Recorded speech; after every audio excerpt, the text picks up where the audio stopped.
और चलिए बात करते हैं महाराष्ट्र में निकाय चुनाव की। तो छिटपुट घटनाओं को अगर छोड़ दिया जाए तो महाराष्ट्र में बीएमसी समेत 29 महानगर पालिकाओं में मतदान शांतिपूर्ण रहा। उम्मीदवारों की किस्मत का फैसला आज होगा और इस चुनाव में बीएमसी के 227 वार्ड्स में 1700 से ज्यादा प्रत्याशियों ने अपनी किस्मत आजमाई है। तो अब सुबह 10 बजे से वोटों की गिनती शुरू हो जाएगी। नतीजों से तय होगा कि बीएमसी समेत दूसरे नगर निगमों की सत्ता अब किसके हाथ जाएगी। बीएमसी चुनाव में सीएम देवेंद्र फडणवीस, उप मुख्यमंत्री एकनाथ शिंदे और अजीत पवार की प्रतिष्ठा दांव पर लगी हुई है। वहीं ठाकरे बंधुओं, उद्धव और राज की पार्टियों का गठबंधन बीएमसी की सत्ता में वापसी की कोशिश में है।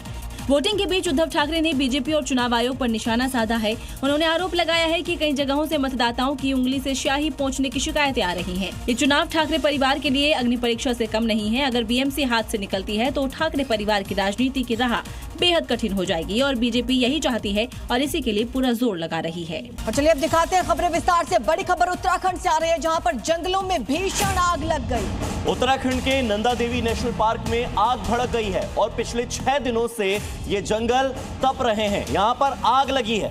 तो आग बुझाने अब वायुसेना नमस्कार दोस्तों, बताया जा रहा है MI-17 हेलीकॉप्टर का इस्तेमाल किया जाएगा। 13,000 फीट की ऊंचाई पर है ये पार्क। तो ये तस्वीरें आप देखिए, पिछले 6 दिन से ये जंगल आग से धधक रहे हैं। और इसी बीच चमोली से खबर, जहां तपोवन के पास तक की आग फैल गई है। हवा चलने की वजह से जंगल की आग विकराल रूप लेती जा रही है। तो बाजार तक पहुंच चुकी है आग की लपटें। वन विभाग की टीम अब आग बुझाने में जुटी हुई है। चमोली से भी तस्वीरें सामने आई हैं। लगातार ये आग आगे बढ़ रही है। हवा चलने की वजह से ये आगे तक जंगल में फैल चुकी है। ऐसे में बाजार तक पहुंच चुकी है आग की लपटें। लोगों को अलर्ट किया गया है।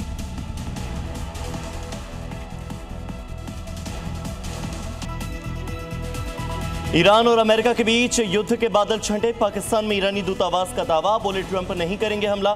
ईरान ने संयम बरतने की अपील मान ली है। सूत्रों का दावा, प्रदर्शनकारियों की हत्याएं बंद होने से ट्रंप ने टाल दिया फैसला।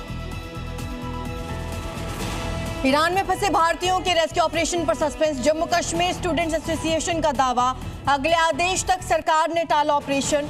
सरकार की तरफ से औपचारिक ऐलान नहीं।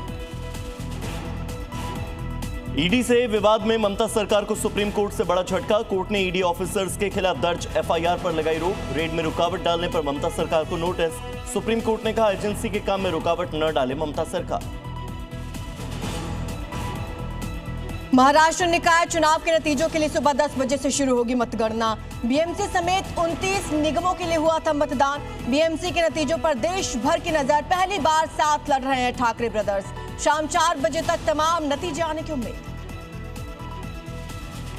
उत्तर प्रदेश के हमीरपुर में लव जिहाद का आरोपी मोहम्मद अफान एनकाउंटर के बाद गिरफ्तार। आरोपी के पैर में लगी गोली। हिंदू युवती का बनाया था अश्लील वीडियो। गुस्साए लोगों ने तोड़ी आरोपी की कार। कई घंटे तक हाईवे रहा जाम। लॉरेंस के दुश्मन रोहित गोदारा गैंग के शूटर्स पर पुलिस का शिकंजा। करनाल पुलिस ने हथियारों के साथ 4 शूटर्स को गिरफ्तार किया। बुलेट प्रूफ गाड़ी में घूम रहे थे चारों। अमेरिका में भी 2 हत्याओं में शामिल है ये शूटर्स। हिमाचल प्रदेश के सिरमौर में छोटी सी लापरवाही पड़ी भारी। घरों से सुलगते हुए कोयले से लग गई आग। 6 लोगों की जिंदा जलकर मौत। रात में हवा चलने से तेजी से भड़क गई आग। गैस सिलेंडर में भी ब्लास्ट, कई मकान चपेट में आए। उत्तराखंड के नंदा देवी और चमोली में भीषण आग का तांडव। नंदा देवी के नेशनल पार्क में लगी आग बुझाने के लिए उतरेगी वायुसेना।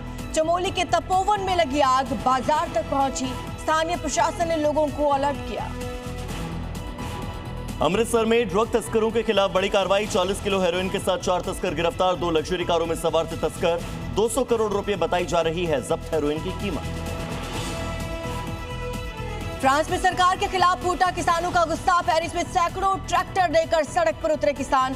संसद के बाहर फेंका कई टन आलू। यूरोपीय संघ के साथ व्यापार समझौते का विरोध कर रहे हैं किसान।